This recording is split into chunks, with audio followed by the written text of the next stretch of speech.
Madam Toastmaster, fellow Toastmasters, and honored guests. It was a hot summer day. We had just loaded up the SUV and we were headed to Target. And along the way, my daughter peered out the window and she noticed a man jogging with his shirt off. And she says, "Daddy, can girls run with their shirt off too?" I said, "No, Ryden, girls can't run with their shirts off." "Daddy, why can boys do things that girls can't do? Boys can do a lot of things that girls can't do." And Rylan has plenty of these questions. She asks them all the time. I'm proud to say I spend a lot of time with my kids. And one of Rylan's favorite stores is the dollar store. She loves the dollar store.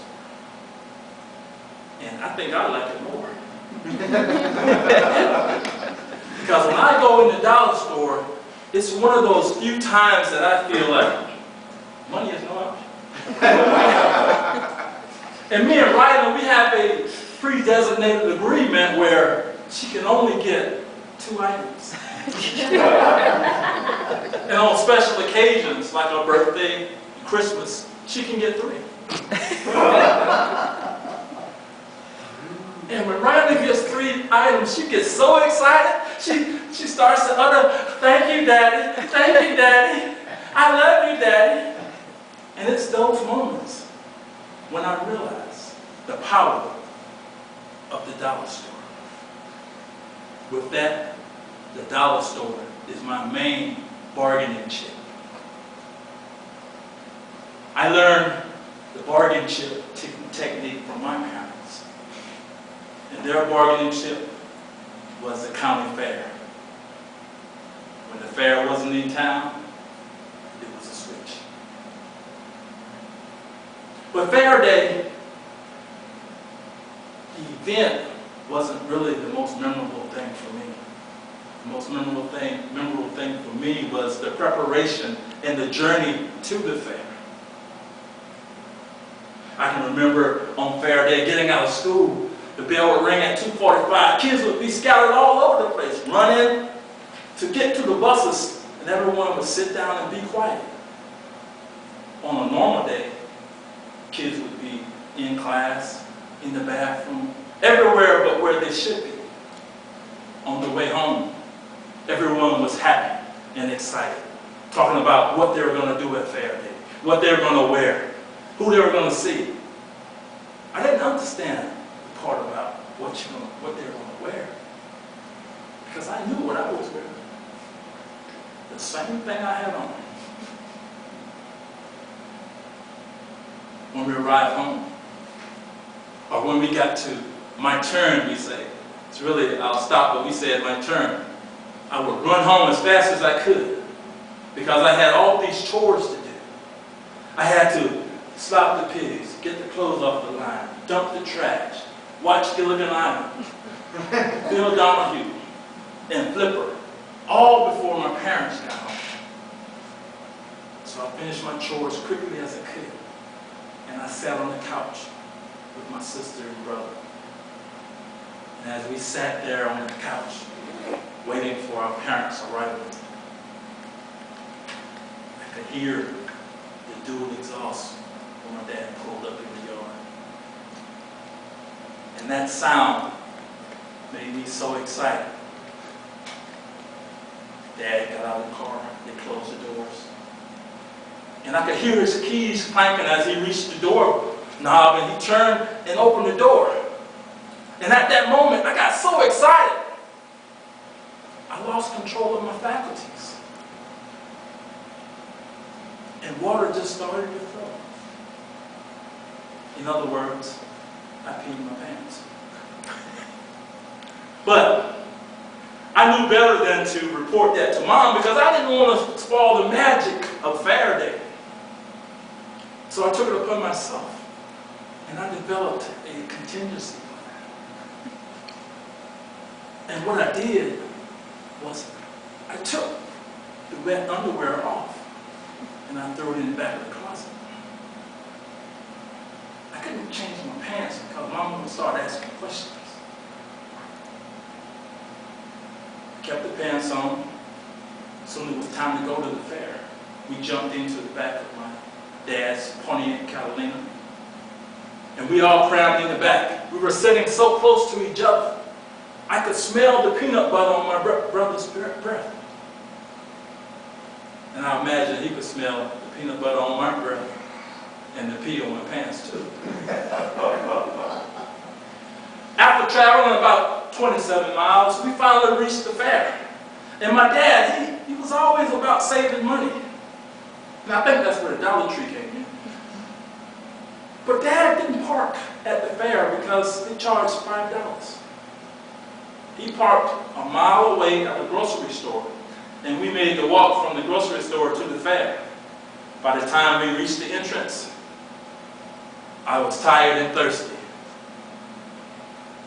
But Dad didn't buy us anything to drink. He said, y'all had something to drink at the house.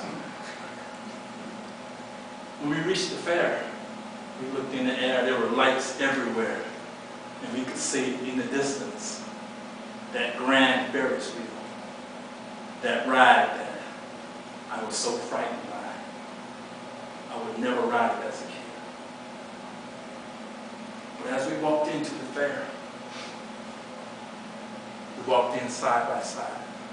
And we were all amazed that everyone was happy, everyone was smiling, everyone was having fun. And then Mama made the announcement.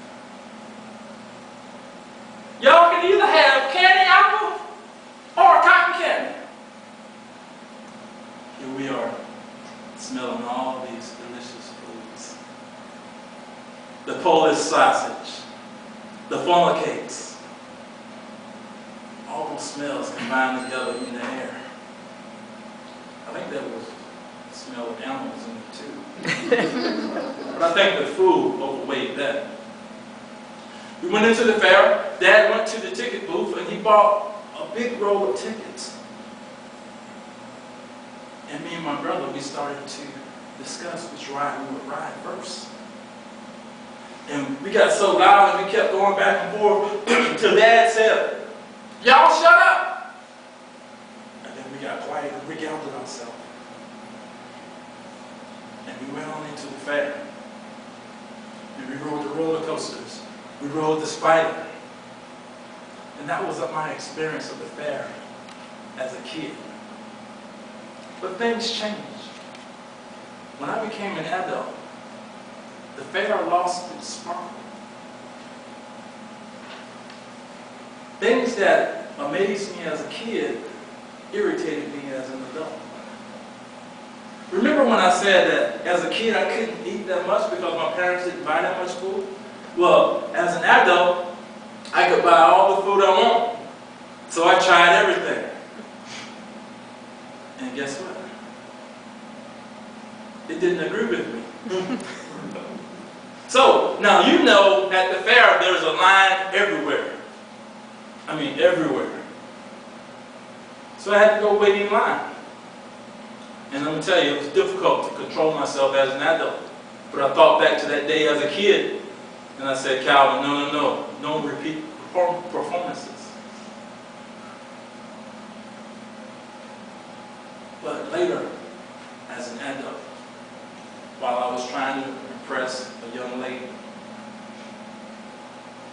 I finally won that stuffed animal that I longed to win as a kid. The game cost $5 to play, and I think about $75 later,